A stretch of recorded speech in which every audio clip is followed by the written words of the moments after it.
¿qué recuerdan de la clase pasada? Así necesito, por favor, sus comentarios. ¿Qué recuerdan que vimos, que alcanzamos a ver la clase pasada?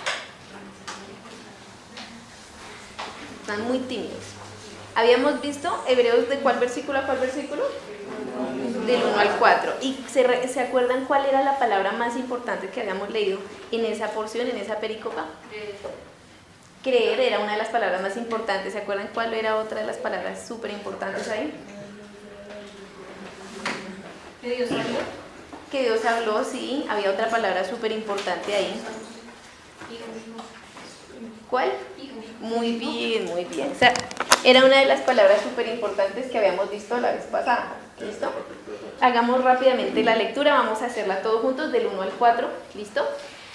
Dios, habiendo hablado muchas veces y de muchas maneras en otro tiempo a los padres por los profetas, en estos postreros días nos ha hablado por el Hijo, a quien constituyó heredero de todo y porque asimismo hizo el universo, el cual, siendo el resplandor de su gloria y la imagen misma de su sustancia, y quien sustenta todas las cosas con la palabra de su poder, habiendo efectuado la purificación de nuestros pecados por medio de sí mismo, se sentó a la diestra de la majestad en las alturas, hecho tanto superior a los ángeles, cuando heredó más excelente nombre de él que ellos. Perfecto.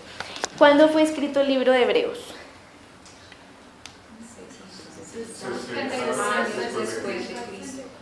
¿Después o antes? ¿Antes de Cristo o después de Cristo? Después. Después de Cristo. ¿Cómo sabemos que fue escrito más o menos entre el 60 y 65? ¿Quién nos dice? Los de la clase pasada, ¿no? Los de la clase pasada. La clase pasada se hizo una introducción que creo que también es buena como que vamos a estar precisamente es la introducción, pero entonces los de la clase pasada sí son la prueba. ¿Cómo sabemos? Es una fecha tentativa, ¿no? Más o menos. Entre el 60 y el 65 después de Cristo. Gustavo está que se habla. Sí. ¿Cómo sabemos que es esa fecha? Porque no se hace mención acerca de la destrucción del templo. ¿En qué año fue la destrucción del templo? En el 70. 70 después de Cristo. ¿Por qué creen que es tan importante que tiene que ver el templo? Pues para los judíos era muy importante y digamos, el libro de los Hebreos estaba escrito en gran parte para un público judío. Ajá. ¿Y por qué era tan importante el templo para los judíos? ¿Por qué es importante la congregación para nosotros? ¿Qué podemos hacer acá que no se puede hacer en la casa? ¿O qué se... Porque era... Sí, claro, por favor, por favor. Era donde todo el mundo se reunía a orar, donde pues iba Jesús a orar. Ajá, se reunían a hacer esas cosas importantes. Cuando se partió fue cuando Jesús murió. Pero había una cosa que no podían hacer en la casa, que solo podían hacer en el templo. Sacrificio. Exactamente, ahí está la palabra clave, muy bien. ¿Qué pasa con los sacrificios? ¿Se han leído Deuteronomio, Antiguo Testamento? Una mano de animales. No, yo leía eso y yo decía, ay, pobrecito el becerrito, y me daba a pesar con la tortolita, y yo decía, pero ¿por qué? ¿Por qué es tan antianimalista Dios? Sí, todos esos dilemas que uno tiene. Pero bueno, eran sombra de lo que iba a venir después del Señor Jesucristo. Los sacrificios solo se podían hacer en el templo. Así que cuando el templo fue destruido, ¿en qué año? En el 70, ya ahí cesaron los sacrificios. Los judíos no sacrifican animales hoy en día porque ya no tienen dónde hacerlo. Entonces, pues imagínense tremendo acontecimiento, y que no lo mencionen en el libro de Hebreos, pues nos da una pista enorme para saber que fue antes del 70. ¿Cuál es la otra pista enorme? Cuando dice los sacrificios que se realizan en el templo, el tiempo gramatical que está usando es presente. O sea que cuando lo escribe el autor, en ese momento todavía se hacían sacrificios en el templo, es decir, que el templo no había sido destruido. ¿Listo? Ahí tenemos entonces la pista, que por mucho en el 69, pero bueno, tentativo 60-65. ¿Cuáles son los destinatarios del libro? ¿Hacia quién va dirigida la carta, la epístola? Son los hebreos. ¿Ah? ¿Y quiénes eran los hebreos? Porque bueno, yo estaba leyendo el comentario bíblico y decía que esos destinatarios hebreos se lo pusieron tiempo después, pero no es que al principio de la carta dijera, queridos hebreos, no decía así. Entonces, los hebreos que, digamos que bueno, para los hebreos, ¿qué característica tenía ese grupo denominado hebreos? ¿Qué nos hace en común nosotros que somos colombianos? A menos que haya alguien que no sea. ¿Todos somos colombianos? ¿Sí? ¿Sí? Ah, ok. ¿Qué tenían en común ese grupo de hebreos? ¿Qué características? Que ellos conocían la promesa, o sea, que veían de Moisés. Exactamente, tenían el mismo trasfondo. Si yo les hablo aquí de patraña, ustedes dicen, ya sé quién es pastrán, ¿sí? Pero si viene alguien más, yo le digo, es que cuando patraña, ¿quién es patraña? ¿Listo? Tenían como el mismo contexto ellos. Sí, básicamente eso, el mismo contexto judío, y todo el tiempo en el libro de Hebreo les está recalcando, la ley no es por Jesús, Jesús es superior a todas las cosas. Listo, hagamos rápidamente un ejercicio, como les dije, no hay afán. ¿Tienen cuadernito? ¿Sí? Quiero ver sus niveles de juiciositos. Vamos a hacer, oh por Dios, vamos a hacer, si quieren se reúnen con la persona de al lado. Yo creo que de a 2 está bien, de a 3 es multitud, de a 2, entonces 2, sí, se reúnen de a 2, y con esos 4 primeros versículos vamos a hacer una línea de tiempo. ¿Listo? Ahí hay varios sucesos. Dice que en los posteriores días nos ha hablado, dice que a Cristo lo constituyeron heredero, dice que Él era el resplandor de la gloria, dice que Él era la imagen misma de la sustancia, dice que Él efectuó purificación de nuestros pecados. Pero ¿en qué orden? Vamos a hacer la línea de tiempo. ¿Listo? Ya parejas, cada uno haga su propuesta y vamos a mirar. ¿Qué tan larga la línea? Como quieran, los eventos que quieran colocar ahí no tienen que quedar todos, si quedan todos mejor, y después la armamos entre todos. ¿Cuál es el primer evento? Dios habla. Desde el inicio. Dios creó el universo. ¿Y en el último evento que colocaron? No todos al tiempo. Por acá, el último evento. Para nosotros el primer evento no es la creación del universo, sino que Dios le da nombre al Hijo. Ok, todavía más atrás, sí, tiene razón. Pueden correr sus líneas de tiempo. Calmaos. Dios creó al Hijo, bueno. Le da nombre. Sí, porque sí, yo dije. Todavía no se ve encarnado. Dios le da nombre al Hijo, listo. ¿Y alguien tiene un evento todavía anterior? ¿No? Bueno, ¿y el último evento que tiene? Se sentó a la diestra del Padre. Sí, se sentó a la diestra. ¿Están de acuerdo todos? Jesús se sentó a la diestra. Sí. Pero en ese momento la imagen no era considerada hijo, era solamente la imagen misma de su sustancia. ¿En qué momento? ¿Al principio? Él no era el hijo, él era la imagen misma de su sustancia, todavía no había heredado el nombre. Pero yo había heredado el nombre, ya que Después de que Dios creó el universo. Se habló por los profetas. Primero para los padres. De muchas formas, ¿no? Por medio, bueno, por medio de signos. Hay una cosa importante, y es que, por ejemplo, obviamente podemos hacer una línea de tiempo infinita y entre línea y línea podemos colocar 1000 eventos, ¿sí? Que es importante, que yo lo explicaba en la primera clase, y es, hay veces que la gente toma la Biblia, por ejemplo, queremos entender un tema con una parte de que el autor está realmente hablando de otra cosa, y aunque puede tocar el tema por el lado, realmente el enfoque del autor no siempre está por ese lado. Entonces eso a veces genera que la gente, eso genera a veces dogmas que son un poco distorsionados, porque uno dice, ejemplo, toma el libro de Romanos cuando Pablo habla de la unidad de la iglesia y que habla de que Dios es uno, y con eso quiere entender la Trinidad, pero ahorita que Pablo no está hablando realmente de las 3 personas de Dios, sino que está hablando del hecho de que la iglesia es uno. Si uno intenta buscar ahí la explicación de la Trinidad, por ejemplo, pues uno va a quedar muy loco, porque realmente Pablo no está tocando ese punto, ¿sí?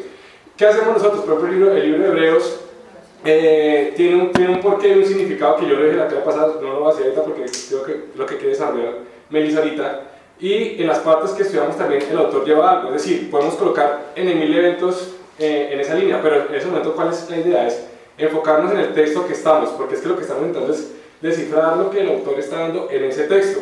Por ejemplo, que yo puedo decir, Dios creó a Adán, sí, pero digamos, sabemos que ahí uno podría meter a Adán, pero realmente él está hablando desde ahí precisamente de que de cómo habló y demás. Entonces ese es el punto. Porque pasa lo que pronto que te estaba pasando, comenzamos todos, no, pero otra cosa, y todos son ciertos y todo es verdad, pero entonces no llegamos al punto de que vamos a llegar y decir, ¿y qué concluimos el día de hoy? Nos da la vida y nadie concluyó nada porque llegamos a Abraham, de tantos eventos. Entonces siempre es bueno, y por eso es que hacemos nosotros una palabra clave, por eso es que siempre se mira la parte, porque uno siempre tiene que estar enfocado en qué quiere decir el Espíritu Santo en esta parte específica que me dio, que está hablando. Pero pues, si yo presento este texto para hablar sobre la condenación del hombre, o sea, no tengo, porque el autor realmente en ese momento, el autor en ese momento tiene un enfoque es que mostrar que Dios haya hablado, y creo que lo máximo que voy a decir. Ya me callo. Spoiler, entonces, ese es el enfoque realmente, ¿sí? O sea, yo sé que podemos colocar en 1000 eventos, pero estamos en esos 4 versículos. El de desarrollar esos 4 versículos, haciendo la línea. Si no, no salimos. Sí, quiere decir que está mal, porque digamos a mí me parece que también es inicio de que Dios le dio, que antes de la creación había un propósito con el Hijo, y es válido porque en el 4 le está tratando eso. Entonces es perfectamente válido. Entonces tratemos de completarlas rápidamente, listo, para no quedarnos acá, sino saltar a la siguiente pericopa. Habíamos quedado en Dios habló por medio de los profetas, estamos de acuerdo, ¿cierto? Y después, ¿qué evento podríamos colocar ahí? Ajá. Dios habló a través de Jesús. Y después, ¿qué evento seguiría? Yo creo que un evento súper importante es que Dios lo constituye heredero de todo. Sí, ¿ese dónde lo pondrías? Pues nosotros lo pusimos de segundas. Después de esto, Sí. ok. Hijo, bueno, reciclemos esta palabra. O sea, que omitieron el universo. De todo. No, el universo lo pusieron después. O sea, 1, 2, 3, seguimos. 4, 5. ¿Qué otro evento seguiría acá? Jesús purifica nuestros pecados. Ajá. ¿Cuándo? Después de Dios habló. Sí. Entonces, Jesús purificó los pecados. ¿Y qué sigue después? Ya, Jesús subió a la diestra. ¿Listo? Con esta línea de tiempo ya quedamos un poquito más en contexto de lo que íbamos. Ya nos da mejor contexto, ¿cierto? Sumergirnos ahí en la pericopa y ver qué nos está hablando. Sigamos leyendo, vamos a leer todos juntos hasta el versículo 14. Porque... ¿Ya están listos? No me dejen solas. Porque a cuál de los ángeles dijo Dios jamás: mi hijo eres tú, yo te he enviado hoy, y otra vez yo te seré para y él será conmigo. Y otra vez, cuando introduce el primogénito en el mundo, dice: adoren todos los ángeles de Dios. Ciertamente de los ángeles dice: el que hace a sus ángeles espíritus y a sus ministros llamas de fuego. Mas el Hijo dice: tu trono, oh Dios, por el siglo de siglos. Cetro de equidad es el cetro de tu reino. Has amado la justicia y aborrecido la maldad, por lo cual tu Dios es Dios tuyo, con óleo de alegría más que tus compañeros. Y tú, oh Señor, en el principio fundaste la tierra, y los cielos son obra de tus manos. Ellos perecerán, mas tú permaneces, y todos ellos se envejecerán como una vestidura, y como un vestido los envolverás y serán mudados, pero tú eres el mismo, y tus años no acabarán. Pues cuál de los ángeles dijo Dios jamás: siéntate a mi diestra, hasta que ponga a tus enemigos por estrado de tus pies. Y nosotros los espíritus ministradores, enviados para el servicio a favor de los que serán libres de la salvación. Amén. Listo. Ahí el título que decidieron ponerle los traductores a la pericopa, ¿cuál es? El Hijo superior a los ángeles. ¿Y cuál creen que sea la palabra clave de esta pericopa? En la anterior vimos que era hijo, en esta, ¿qué les parece? Podría ser ángel. Primogénito. Sí, exactamente, me suena más por ahí. Aunque ángel también está muy bien porque está como poniendo esa relación de contraste. Digamos que es primogénito. Primogénito. ¿Quiénes son acá primogénitos? Los primogénitos. Grupo de los primogénitos. Muy bien, los primogénitos Se dice que somos responsables, que somos muy maduros, ayudamos a cuidar a los hermanos. ¿Ok? Primogénito, ¿qué significa primogénito? El primer hijo, exactamente. Primogénito. En griego, la palabra primogénito, ¿la han escuchado? Díganla. Prototokos, la palabra en griego. ¿Listo? Prototokos. Bueno, no la voy a escribir en griego, voy a escribirla en español hoy de alfabeto latino. Perdónenme. Prototokos. Listo. Proto, ¿qué es proto? ¿Qué significa proto? El primero, principal, significa proto, ¿listo? ¿Por qué eran tan importantes los primogénitos en el Antiguo Testamento para los hebreos? Porque antes se llaman. ¿Por qué? Sí, exactamente, si faltaba el padre, ¿quién se hacía cargo? Normalmente el hijo, bueno, el hijo mayor, y si el primogénito era hombre, uff, qué orgullo. Pero bueno, no es porque la Biblia sea machista, nos estaba hablando de verdades superiores, ¿listo? Primogénito es la palabra principal. ¿Qué otra palabra vemos por ahí como importante? Dijo Gustavo. Ángeles. ¿Qué significa ángel? Ángeles, sí es una palabra griega. Primogénito en latín es primogénitus, no viene tanto del griego. Ángeles sí viene del griego, ¿qué traduce? Es mensajero. ¿Y qué nos está diciendo la perícopa? ¿Qué relación existe entre Jesús y los ángeles?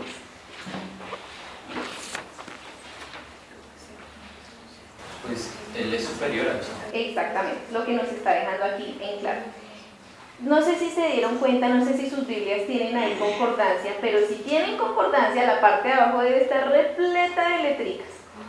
¿Por qué? Si no está repleta de letricas, porque no tiene concordancia. ¿Listo? Repleta de letricas que nos mandan a versículos del Antiguo Testamento. El autor está citando aquí versículos del Antiguo Testamento y hay 7, ¿sí? No es una coincidencia, no sé. Hay 7 momentos, eventos del Antiguo Testamento que nos va a narrar aquí. Bueno, el primero de los eventos se remonta a Salmos 2. ¿Quién me hace el favor y lee el versículo 5 de Hebreos, el que estamos estudiando? Hebreos 1:5. Porque a cuál de los ángeles dijo Dios jamás: mi hijo eres tú, yo te he engendrado hoy. Perfecto. Vámonos todos juntos a Salmos 2, capítulo 2, versículos del 7 al 12.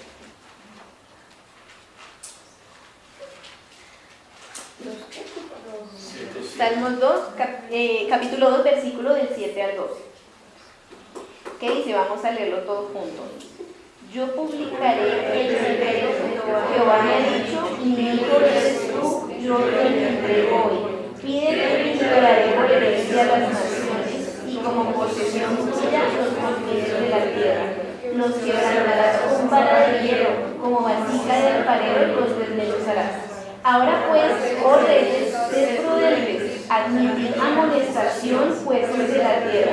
Servid a Jehová con temor y alegraos con temblor. Honrad al Hijo para que no se enoje y perezcáis en el camino, pues se inflama de pronto su ira. Bienaventurados todos los que en él confían. Amén. Bueno, haber leído esto en tiempos de David, como que la cosa está un poquito borrosa. Leerla hoy en día y entender de quién está hablando nos abre la mente enormemente. Dice entonces: publicaré el decreto que Jehová me ha dicho, mi hijo eres tú, yo te engendré hoy. Pídeme y te daré por herencia a las naciones. Las naciones son del Señor Jesucristo.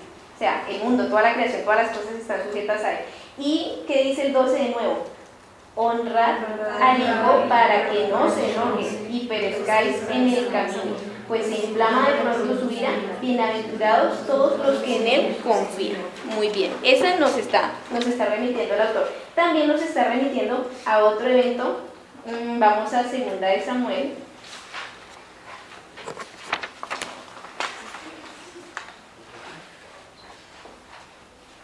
Ahí lo anoté. 2 de Samuel, capítulo 7, versículo del 4 al 5. Aquí 2 de Samuel, ¿quién es el que más aparece en este libro? El rey David. Y había por ahí un profeta aguafiestas para David que se llamaba ¿cómo? Natán, ¿cierto? Entonces vamos a leer puntos del 4 al 5, sí, dice: aconteció aquella noche que vino palabra de Jehová a Natán diciendo: di a mi siervo David, así ha dicho Jehová, tú me has de edificar casa en que yo more. No sé si se acuerdan aquí la historia. ¿Cuál era el sueño de David? El sueño más grande que él tenía, su pasión, ¿cuál era? Edificar un templo, construir un templo. ¿Pero qué hizo David? Metió las de caminar, pero feo. Entonces Dios le dice: tú me has de edificar casa en que yo more. Leamos el versículo 12 al 16. Ah, bueno, entonces esperen, o sea, no, David, no me vas a construir templo. Versículo 12. Y cuando tus días sean, todos ayuden, cuando tus días sean cumplidos y duermas con tus padres, yo levantaré después de ti a uno de tu linaje, el cual procederá de tus entrañas, y afirmaré su reino. Él edificará casa a mi nombre, y yo afirmaré para siempre el trono de su reino. Yo le seré a él padre, y él me será a mi hijo. Y si él hiciere mal, yo le castigaré con vara de hombres y con azotes de hijos de hombres. Pero mi misericordia no se apartará de él, como la parte de Saúl, al cual quité de delante de ti. Y será afirmada tu casa y tu reino para siempre delante de tu rostro, y tu trono será estable eternamente. Eso le mandó a decir, bueno, Dios a David por medio de Natán. Le dijo: bueno, te voy a dar un hijo y ese sí va a edificar el reino, el templo. ¿Y quién nació después? Baby Salomón nació, y Salomón sí hizo el templo. Pero entonces, ¿qué pasa? Uno leyendo aquí con el entendimiento, o sea, si uno agarra un cuadro grande, una pintura grande, y va y se para al frente del arbolito, pues se va a perder el resto de la escena, ¿cierto? Si yo me paro acá, me va a perder el resto de la escena. Entonces uno podría leerlo y decir: ah, sí, tan chévere, tuvo el hijo de Salomón y Salomón construyó el templo. Pero ¿qué pasó con Salomón después? Se murió. Entonces, ¿de qué hijo le estaba hablando Dios? ¿Será que de verdad le estaba hablando de Salomón? Era solamente una profecía.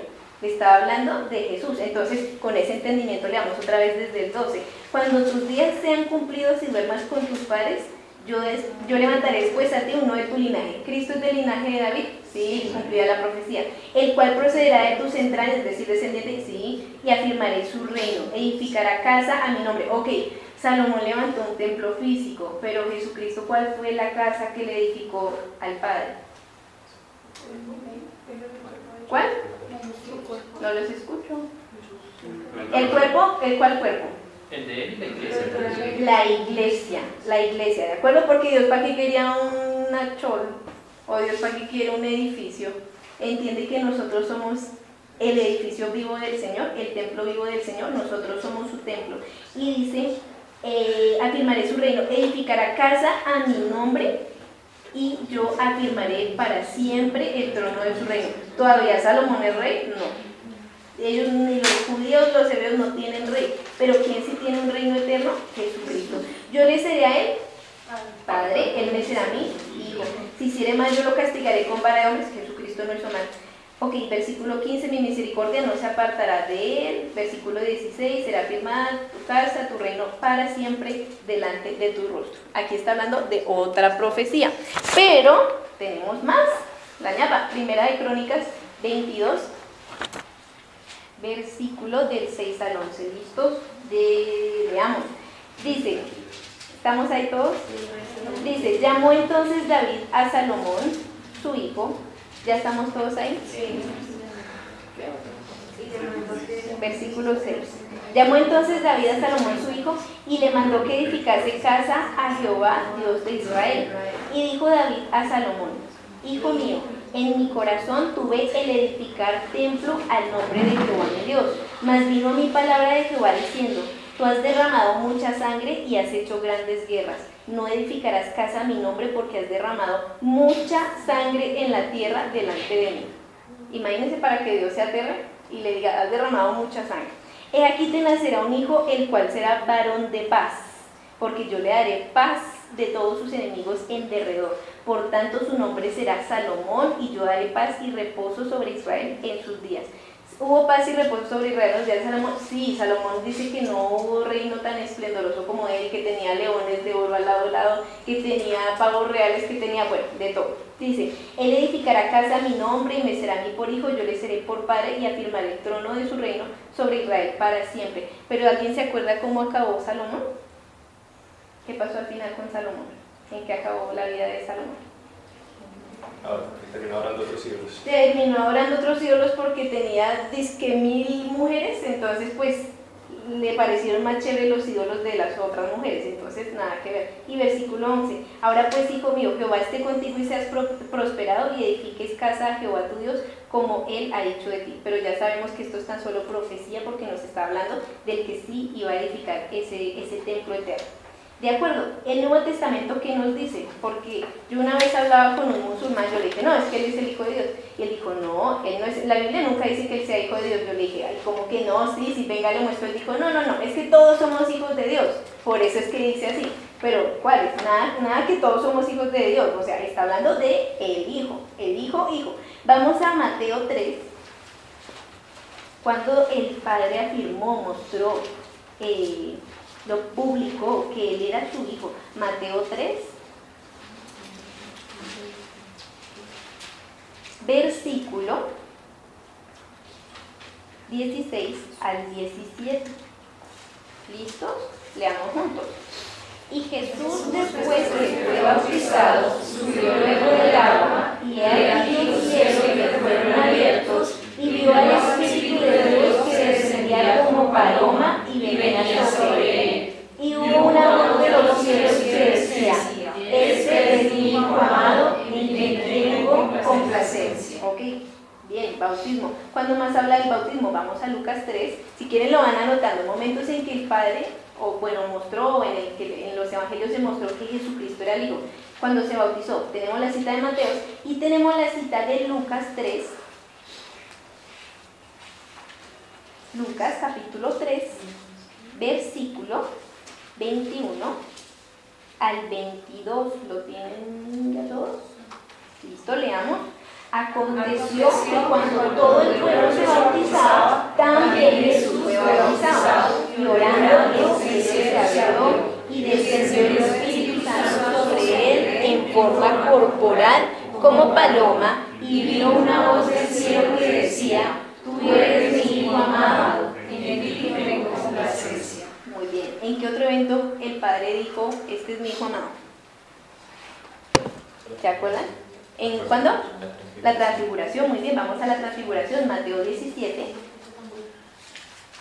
versículos del 4 al 5. ¿Se acuerdan si tienen todos en mente el evento de la transfiguración? ¿Quiénes estaban allí en la transfiguración?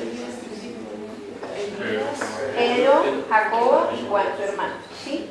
Entonces ellos tienen tremenda visión y el versículo 4, leamos. Entonces Pedro dijo a Jesús, Señor, bueno es para nosotros que estemos aquí. Si quieres, hagamos aquí 3 enramadas, una para ti, otra para Moisés y otra para Elías. Mientras él aún hablaba, una nube de luz los cubrió, y aquí una voz desde la nube que decía, este es mi Hijo amado, en quien tengo complacencia, a él oíd. ¿Listo? Porque sería necesaria esa voz del cielo. ¿Qué creen que fue lo revelador de esa voz del cielo? ¿Por qué le tocó a Dios enviar esa voz que dijera eso? Pues por los que estaban representados ahí, que eran Moisés y Elías, que representaban pues a la ley y a los... y también porque ellos estaban diciendo que les harían casa a ellos. Exactamente, unas enramadas que les iban a hacer, ¿qué templo? ¿Les iban a levantar iglesia también o qué? Exactamente, muy bien, muchas gracias. Por eso esa voz tan reveladora. Mi Hijo amado, a él oír. Y también hay versículo de la transfiguración en Marcos. Vamos a Marcos, unas hojitas después. Marcos capítulo 9, versículos del 6 al 7. Leámoslo rápidamente, porque no sabían lo que hablaban, pues estaban espantados. O sea, básicamente, sí fue Pedro, ¿cierto? Sí. La embarró porque estaban espantados. ¿Le ha pasado a usted que a veces está abrumado y entre más habla más bobadas dice? ¿O como que más bien se calla? Bueno, o solo me ha pasado a mí. Ok. Porque no sabe lo que hablaba, estaban espantados. Versículo 7. Entonces vino una nube que les hizo sombra, y desde la nube una voz que decía: este es mi hijo amado, a él oíd. Bien. ¿Cuándo más se habla de que Jesús es el Hijo? ¿En qué otros eventos? ¿Dónde está la victoria del cristiano? ¿En qué evento? En la resurrección. Sí, porque en la cruz todos morimos. Si nos quedamos en la cruz, la resurrección. Hechos 13, versículo 33. Bueno, desde el 32. Leamos. Y nosotros también os anunciamos el evangelio de aquella promesa hecha a nuestros padres, la cual Dios ha cumplido a los hijos de ellos, a nosotros, resucitando a Jesús, como está escrito también en el Salmo: mi hijo eres tú, yo te he engendrado hoy. En la resurrección vuelve y dice: no resucitó cualquiera. No fue la resurrección de Lázaro. Lázaro volvió. Lázaro es el único que se ha dado el lujo de congregar gente para 2 funerales suyos. No, Jesús se quedó vivo. ¿Y dónde más? Romanos 1. Bueno, sí, no. Yo vi un testimonio de un señor allá en África que duró muerto 3 días y lo resucitaron. Bueno, uno ha visto varios casos, ¿no? Pero está bien a lo que me refiero. No que después diga: no, pero ella ese día dijo que solamente Lázaro se había dado el lujo. No, pues sí, yo sé que había más milagros. Romanos 1, del versículo 3 al 4. Leamos. Acerca de nuestro Señor Jesucristo, que era terrenal, real según la carne, que fue declarado Hijo de Dios con poder, según el Espíritu de santidad, por la resurrección de entre los muertos. ¿De acuerdo? También dice ahí Hijo de Dios. Y finalmente vamos a Primera de Juan, capítulo 5. Y con eso cerramos el estudio de hoy. ¿Listo? Primera de Juan, capítulo 5, versículo 20. Leamos todos juntos. Pero sabemos que el Hijo de Dios ha venido y nos ha dado entendimiento para conocer al que es verdadero. Y estamos en el verdadero, en su Hijo Jesucristo. Este es el verdadero Dios y la verdadera. ¿Listo?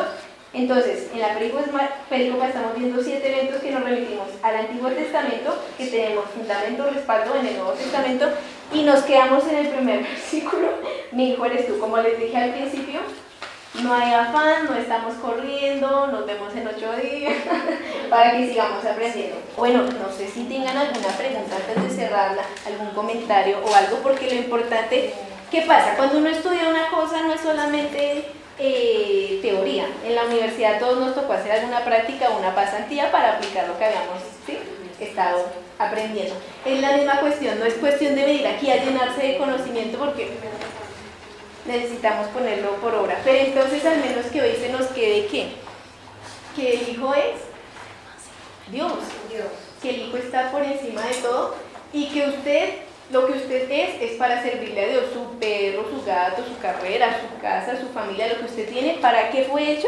Sencillamente para servirle a Él. Esta semana nos quedamos meditando en eso, en el Hijo. Él es el Hijo.